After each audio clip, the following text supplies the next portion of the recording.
Taking pictures and selling them is not only a great way to make money, but it's also very fun to do. In this video series, I'm going to be talking about stock photography online. And so this is where you upload your photos to stock photography agencies and their websites, and then you would get paid a commission or royalty whenever somebody purchases your pictures from these websites. And stock photography is never going away and will always be in demand. Although I must warn you, it is harder to make money selling photos nowadays than it is before, say a few years ago, because of the competition. However, there are people who are making six figures per year with stock photography. And this video series was created to help you rise above your competition. Lastly, I just want to say that stock photography is a great learning experience, and you're going to become a much greater photographer because of it. It's also satisfying when you see companies using your work and knowing that your work has value. And like I said earlier, it's fun. Now here are some quick photo tips for you. Only high quality photos are going to be accepted into stock photo sites. So if you want to have high quality photos, you need a high quality gear. So I highly recommend that you use a DSLR camera, and a plain 50mm lens is just fine. Now you're going to want to try to take pictures that are difficult for regular people to take with their smartphones. And if you are going to be using DSLR cameras, try modifying your shutter speed and try to play around with it. For example, you could try taking long exposure photos. Long exposure photos tend to sell more. When you're taking these pictures, make sure that there's a concept behind the photo. You have to try to capture photos with intention, and also try to make your photos socially relevant.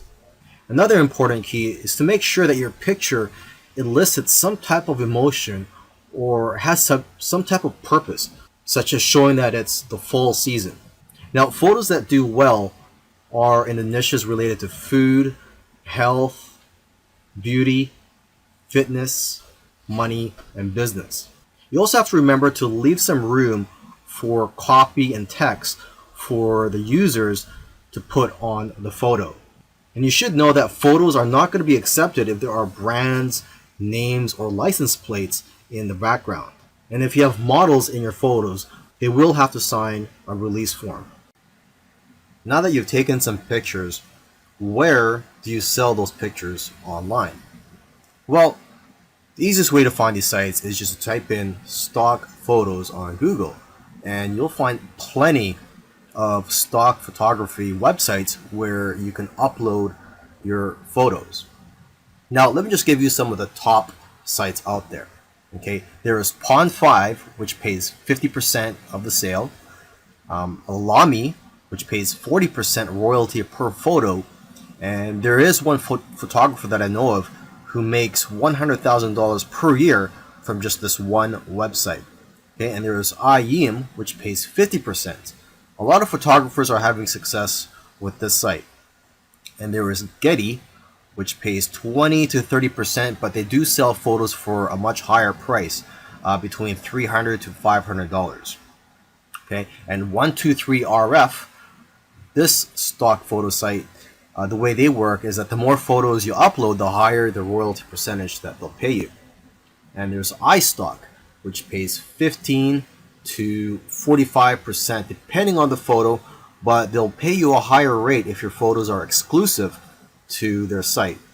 And there's Dreamstime, which has a very thorough approval process, but if you do get approved, they'll pay you 25 to 50% royalty and up to 60% if your photos are exclusive with their site. Plus, they'll even pay you an extra 20 cents per photo. And then one of the biggest stock photography websites out there is Shutterstock. They'll give you the most exposure because of their reach, huge customer base, and ability to advertise your photos. And there's Adobe, which will give you almost as much sales but higher sales amounts. And Adobe stock is integrated into the Adobe software. There's iStock Getty Images, which can also get you a lot of sales. Now, what I usually do advise to photographers is to stay away from some of the larger stock agencies, such as Shutterstock iStock, etc. because they're publicly held companies, and they're more interested in making their shareholders happy and not the individual contributors. They just don't have the incentive to help contributors grow and make more money. However, if you are a beginner, you may want to try out these larger stock agencies just to test out the waters and to gain experience at first. And then you could try out the smaller agencies such as Dreamtime, Stockfresh, etc. The advantage of working with these smaller agencies is that there's less competition for you as a contributor. But then again, everybody is different, so you have to figure out what works for you. And interestingly, I know of somebody who makes more money uploading to free stock photo sites like Pixabay than other stock photo sites, because people have the option to donate to you when they download your photos for free. In the previous video where I spoke about where to sell your photos online, I forgot to mention that you could also sell your photos directly from your phone, and there are a few apps available for that, but the most popular photo app right now is one called Foap. And with Foap, you download it, and I believe it's available both for the Android and the iPhone, and you get 50% of the sale. But you can make more money by joining what they call missions on Foap, and these missions are sort of like projects for brands and other companies. And each mission, if you are to win these missions, they pay a prize for the winning people, and it usually starts at around $50, and usually it can be a lot higher. Okay, now if you want to have success with this app, you want to analyze the photos which have already been sold. So take a look at the sold tab in the explore section of the app. I also recommend that you analyze the profiles of people who have won missions or sold a lot of photos, as they usually have a lot of good photos which can give you ideas. And lastly, you could create profile on Foap and follow people. So you can follow other photographers and they could follow you, and you guys can share tips with each other and be more successful in the long run.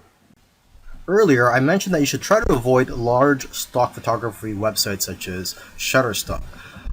However, if you're new and you want to gain some experience, or for whatever reason, if you feel that large stock photography websites are for you, here are some keys to success. Obviously, these big sites have thousands of photos, and photos that have less saturation will sell the best. For example, pictures of cats, unless there's something unique about the picture, won't do as well as pictures of animals in the wild. Another example is pictures of iconic buildings such as the White House. These types of pictures won't do as well because there's already a lot of pictures of the White House out there. Now, however, if there's something unique such as an event or a protest happening around there, and you capture that on photo, then that picture will do a lot better. It's also important to use the right keywords. For example, if you're posting photos of flowers, you'll be more successful if you know the exact scientific name and the species of those flowers, and also the English name, where they're from, and other details. And from what I've seen, the best-selling images are the ones with themes such as Christmas, Halloween, Easter, etc. And new images usually sell better than old images, simply because old images tend to get buried in the search results. In the last video, I gave some tips on how to be successful if you were to upload to those larger stock photography websites. Now in this video, I want to give some tips on how to be successful just in general. So these tips will work whether you decide to go for the smaller stock photography websites or the larger stock photography websites. To start off with, you cannot be a generic photographer and make money with stock photography. To be successful, you have to niche down. You cannot be too broad. So you have to be very specific and also good at what you do. For example, portraits of people are always popular. So if you can focus on that, you'll probably do well. You should also stay in tune with what's going on in the world. People who are talking about the popular topics of today need images to support what they're saying. And if you are going to be uploading to multiple stock photography websites, you can use an app called MicroStalker for tracking your sales across multiple agencies. And lastly, if you're consistent, you'll increase your chances of being successful with stock photography. You'll do best if you upload a small amount of photos consistently.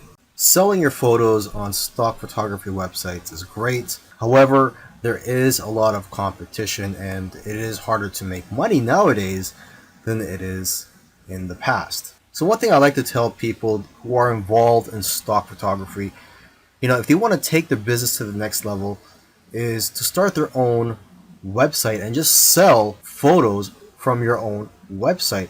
And what I like about being in control, having your own website and selling your photos from your own website, is that you can collect the emails of your customers and people who visit your website. And basically, whenever you have new photos, you can notify your list of subscribers. You could also offer deals from time to time. You see, when you have an email list, you could just email them whenever you're in need of some cash flow. Now, what I recommend you do is, if you are going to start your own website, is to make your website focused on one niche. I know of somebody who made $4,000 in 1 month from his own site. Now, aside from just collecting emails from your customers, you could also collect emails from people who just visit your website.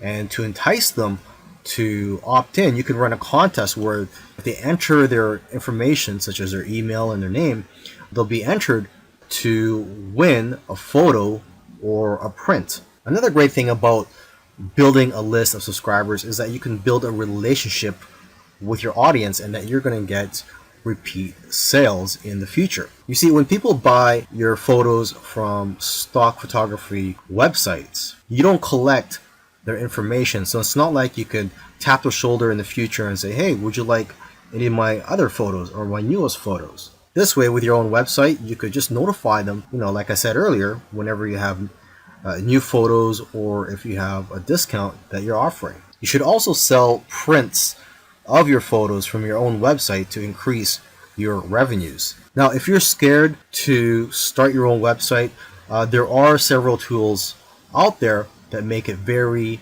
easy for you. And one tool that I highly recommend is called Shopify. One good feature of Shopify is that they will contact somebody who abandoned their shopping cart and they'll get reminded to purchase from you. And there's all types of themes available for you to use from Shopify. And once you have your site up and running, you could use Facebook ads to drive traffic to your site.